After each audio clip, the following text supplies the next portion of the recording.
Hi, I'm Graeme Morrice and many thanks for giving me this opportunity. I worked for many years in the NHS, and on an hourly basis you would see the absurd to the heartwarming, and after that I ran a food truck, and in all those years of meeting people from all across the world I came to one conclusion, that we're all really after the same thing, and that's good television. I've written songs for as long as I can remember, and one year I took one of the premises of the songs along to an event called Bloody Scotland, which runs in Stirling and is basically a crime writer event, and I ended up getting a first place along with a couple others, and since then I've just been hooked on script writing and where it can take you.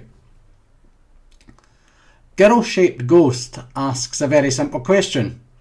If you were given the chance for revenge, would you take it? Then it gets slightly more complicated.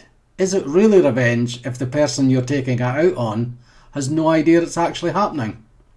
In fact, if they're old and frail and you've got murder in mind, are you really just showing compassion? Over 6 one-hour episodes, Kate and Mrs. Hope revisit their past from very different viewpoints. Kate is going to use Mrs. Hope's dementia as a lever to get what she wants. The trouble is, Mrs. Hope is intending to do exactly the same thing.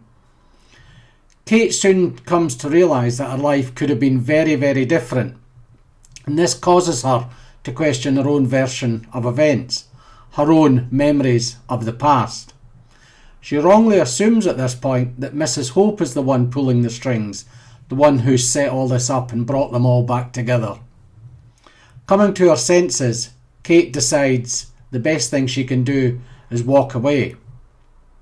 Hours later, Mrs. Kate is arrested for Mrs. Hope's murder. Girl-Shaped Ghost is good old-fashioned tale of good people and bad actions. It also examines the fine lines between euthanasia and murder, and ultimately revenge and morality. Thank you.